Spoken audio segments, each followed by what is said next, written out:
Hay que hacer autocrítica primero, qué es lo que nos toca a nosotros, saber que podíamos haber hecho más. Luego, obviamente, pues bueno, los partidos cada uno lo plantea como quiere. Sabíamos que iba a ser un partido que se iba a jugar poco, pero bueno, también confías en que se intente que se juegue más, ¿no? Pero como te digo, lo primero autocrítica. Bueno, sobre todo el problema es que todos sabíamos que iba a ser un partido como el de hoy.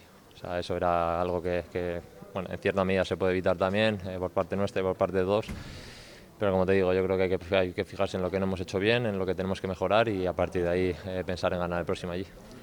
No, estamos tranquilos, sabemos que allí podemos ganar tranquilamente, pero hay que hacer las cosas bien. Por eso digo que hay que analizar, hay que pensar en qué hemos fallado, en qué podemos mejorar y a partir de ahí, pues bueno, que todo lo demás cambie también. Sí, bueno, al final dudas también de si estás en fuera de juego o no, porque hoy en día no puedes ni celebrar los goles. Pero bueno, como digo, al final importante para que el equipo esté ahí, siga vivo, siga con la ilusión que todos tenemos y con confianza en que vamos a pasar.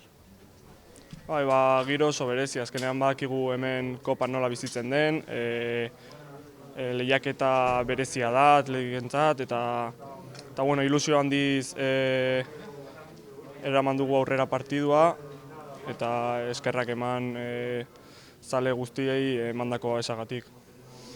Bai, egia da golaukera, golaukera batzuk izan ditugula, ezin izan ditugu goletan bihurtu, eta baita ere beraiek lehenengo zatian ez dira asko iritsi gure atera, baina bueno, bakigu nola den futbola, ez? Azkenean dituzun aukerak ez baituzu sartzen, azkenean gero aurkari guztiek dute kalitatea handia eta min handia egin aldizute, ez?